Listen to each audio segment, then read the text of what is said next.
అందరూ అడుగుతారు, ప్రధానమంత్రి గారు మీకు ఏం మాట్లాడతారు, ఎందుకు వస్తారు నేను ఇవే మాట్లాడుతున్నాను ఆయనతోటి. నేను మాట్లాడేదల్లా దేశ భవిష్యత్తు గురించే మాట్లాడతాను. అంతేగాని వాళ్ళని అరెస్ట్ చేయండి సార్,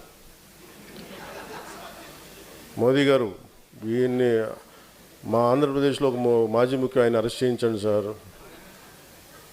అమిత్ షా గారు వాళ్ళు అరెస్ట్ చేయరా.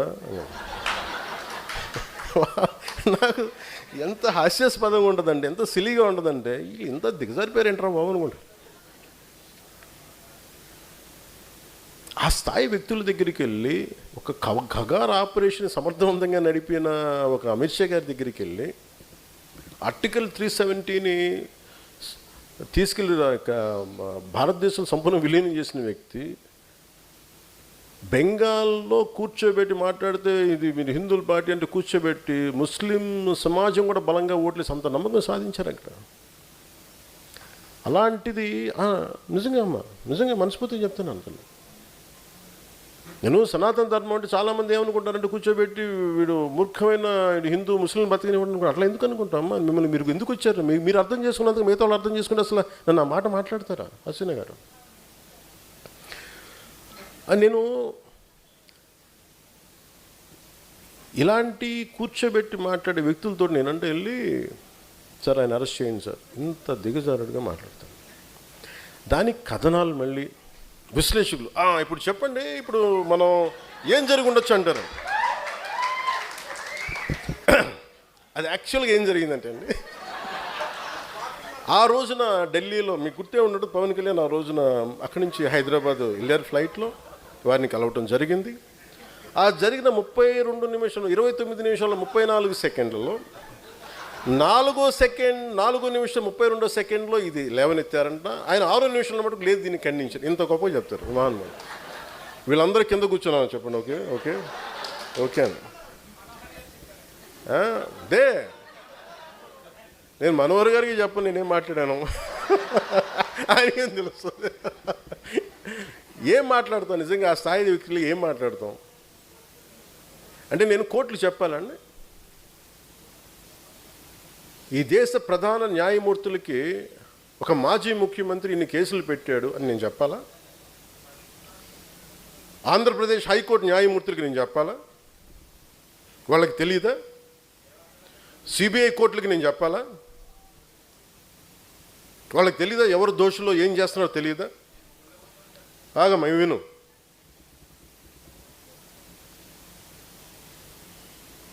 ఏ కేసుల్లో ఎవరు చేస్తున్నారో వాళ్ళకి తెలియదా? అందుకనే కదా దాఖలైన కేసులన్నీ. వీళ్ళకి మేము చెప్పాలా? అవమానం చేసినట్టుగా నిజంగా ఈ టీవీ సంస్థలు కానీ ఇలాంటి చేసే సంస్థలు నిజంగా ప్రజా సమస్యల గురించి మీరు ఎప్పుడన్నా మాట్లాడారా?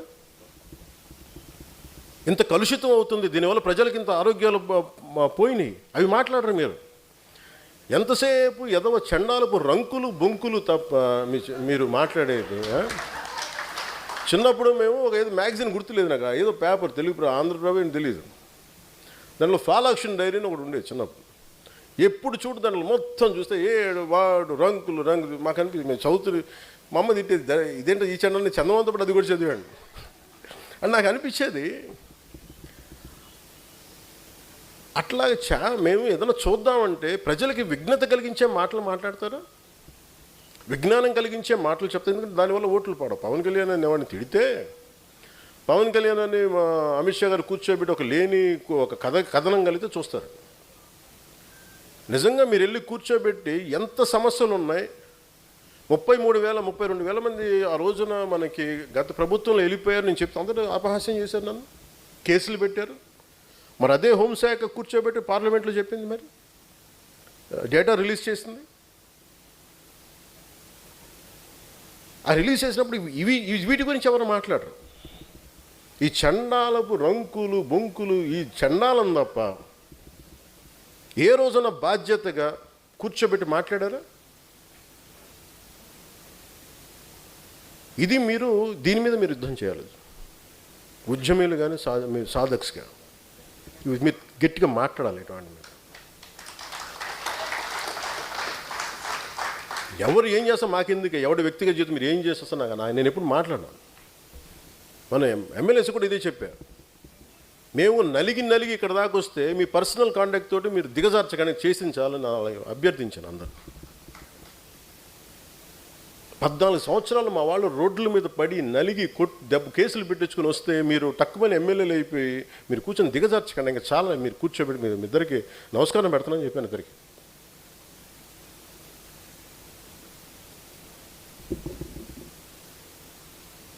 అంటే నేను అనుకుంటాను ఏంటంటే డిసిప్లైన్డ్గా నడపాల్సిన పార్టీని. You should be ideologically driven cadre or సాధక్స్. మీరు ఎందుకు ఈ మాట మాట్లాడుతున్నారు, మీరు ఏం చేయబోతున్నారు, మీకు ఎందుకు ఒక పర్పస్ లేకపోతే please let us not do politics, let us not be in a political party, let's not be in Janasena. కేరళలో ఎందుకు జనసేనకు వచ్చారు? అక్కడ నా కులం ఉంది. అక్కడ తమిళనాడులో మురుగన్ మానాడికి వెళ్తే అక్కడ ఒక 10 లక్షల మంది అక్కడ కూర్చోబెట్టి నా కులం ఉంటుందా? మన భావాల్ని మనం అర్థం చేసుకునే వ్యక్తులు ఉంటారు కాబట్టి వస్తారు. ఎక్కడో తమిళనాడుకి వెళ్తాను, ఎక్కడో మన మహారాష్ట్రకి వెళ్తాను, ఎందుకు వస్తారు అక్కడికి? తెలంగాణలో కూర్చొని ఒక ఎంపీటీసీలుగా గెలుస్తారు, లోకల్ బాడీస్లో గెలుస్తారు. వాళ్ళు నన్ను వచ్చి కలవను కూడా కలవాల, కానీ జెండా పెట్టుకుని గెలిచేశారు, గుర్తుకు పెట్టుకుని గెలిచేశారు చాలామంది. అంటే భావం తాలూకు గొప్పది, భావ తీవ్రత అంత గొప్పది. ప్రజా యుద్ధ నౌకని గద్దర్ గారు కూర్చోబెట్టి నన్ను ఎందుకు ఇష్టపడతారు? ఒక దళిత కులానికి చెందిన ఒక మహాకవి, ఒక మహాగాయకుడు నన్ను చూసి ఎందుకు ఇష్టపడతారు? భావాన్ని చూసి ఇష్టపడతారు. ఇది అర్థం కాకుండా కూర్చోబెట్టి నువ్వు ఇక్కడున్న కొంతమంది నాయకులు ఆంధ్రప్రదేశ్లో నువ్వు కాపులకి ఏం చేసావు, కాపులకి ఏ రోజు నిలబడి నేను చెప్పాను అసలు? నాకు ఎంత విసుకొస్తుంది. మీరు ఎందుకు ఇంత దిగజారుస్తారు? నిజంగా వాళ్ళు ఒకసారి ఈ రోజున సభాముఖంగా వాళ్ళందరికీ చెప్తున్నాయి, మాట్లాడండి. మీకు కూడా చెప్పాలి. ఒకసారి మీరు అనిపిస్తారు ఎందుకు మాట్లాడమంటే ఈ సందర్భాన్ని పురస్కరించుకొని నన్ను విమర్శించే కాపు నాయకులందరికీ కూడా నేను సమాధానం చెప్తాను. 12 సంవత్సరాల తర్వాత నా మౌనాన్ని వీడి చెప్తున్నాను. నేను ఎప్పుడూ వచ్చింది ఒక కులం కోసం రాలా. కాపు నాయకులందరికీ ఇబ్బందిగా ఉందని చెప్తున్నాను. నేను ఒక కులం కోసం రాలా. నా దేశం కోసం వచ్చాను, నా నేల కోసం వచ్చాను, నా రాష్ట్రం కోసం వచ్చాను. మీరు నన్ను ఒక కుల నాయకుడిగా పెట్టాలనుకుంటే ఒక పని చేస్తాను. నన్ను విమర్శించే కుల నాయకులందరికీ కూడా, కాపు కుల నాయకులందరికీ మీ గురించి ఒక చక్కటి వివరణ ఇస్తాను. మీరే ముఖ్యమంత్రి అభ్యర్థిగా మీ అందరూ ఏకాభిప్రాయం సాధించండి. నన్ను విమర్శించే వాళ్ళందరూ ఒక ఏకాభిప్రాయాన్ని సాధించాలి. ఈ మధ్య నన్ను విమర్శిస్తున్న నాయకుడిని మీ పని చేయండి, మీరే ముఖ్యమంత్రి అభ్యర్థిగా మీరు ప్రకటించుకోండి, మీరు నిలబడండి. సంపూర్ణంగా మీ వెంట ఉండే ఎంతమంది కుల సభ్యులు ఉంటారో వాళ్ళందరితోటి మీరు ముఖ్యమంత్రి అయిపోయిన సంతోషం. నేను కూడా మీకు కంగ్రాచులేట్ నోట్ పంపిస్తాను. మీరు ముఖ్యమంత్రి నా మీద కూడా కేసులు పెట్టుకోండి, గతంలో వీడు ఇలా చేశాడని చెప్పి, ఇబ్బంది లేదు నాకు. విమర్శించే కాపు నాయకులు కూడా నేను ఒకటే చెప్తున్నాను, మాట్లాడితే రంగా గారిని పట్టుకొస్తారు. జనసేన కూర్చోబెట్టి టీడీపీ కమ్మాయిలు మాట్లాడుతుంటారు. నేను చెప్తాను, మీరు ఇష్టపడే రంగా గారు, ఆయన సతీమణి కమ్మ సామాజిక వర్గానికి చెందిన వ్యక్తి. వాళ్ళ బిడ్డలు, వారిద్దరు పుట్టిన బిడ్డలు ఇద్దరు 2 కులాలకు చెందిన వాళ్ళు అవుతారు. అంటే మీకు మీరు ఎంత కన్వీనియంట్గా ఉందంటే మీ రాజకీయం,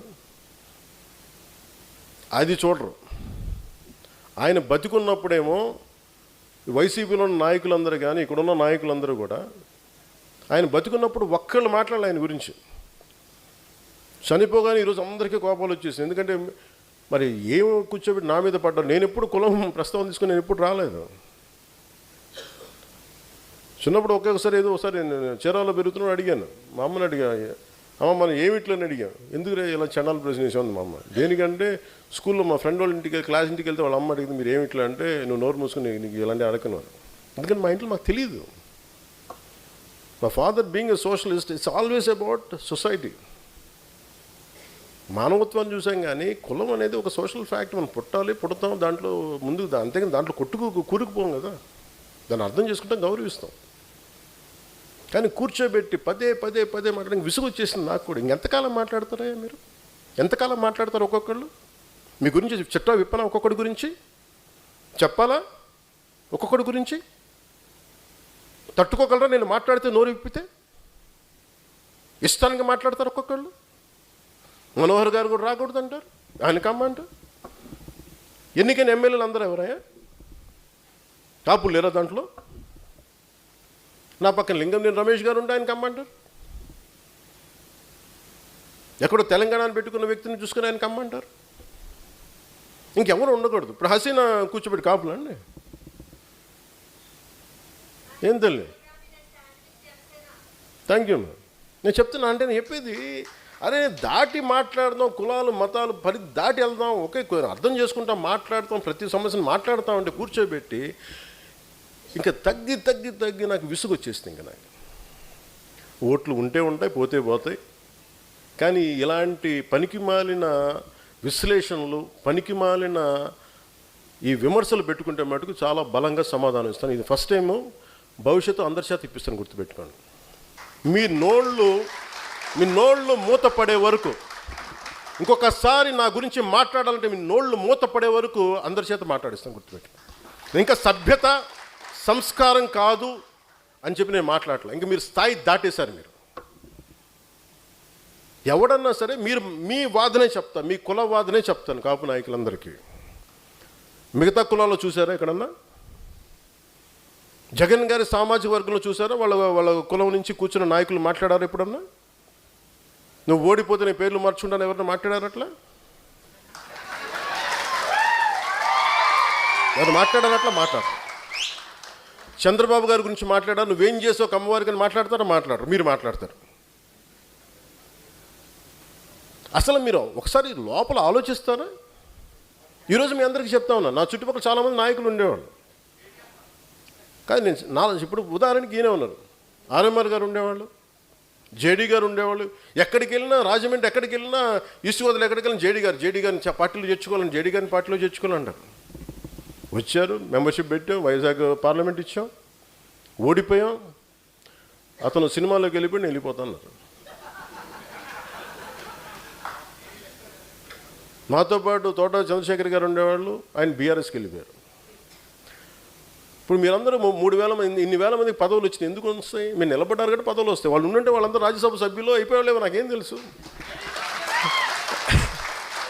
పార్లమెంట్ సభ్యులు అయిపోయి నాకేం తెలుసు. ఇవన్నీ వదిలేసి నా పక్కన ఆయన నిలబడితే కూర్చోబెట్టి మనోహర్ గారు సావు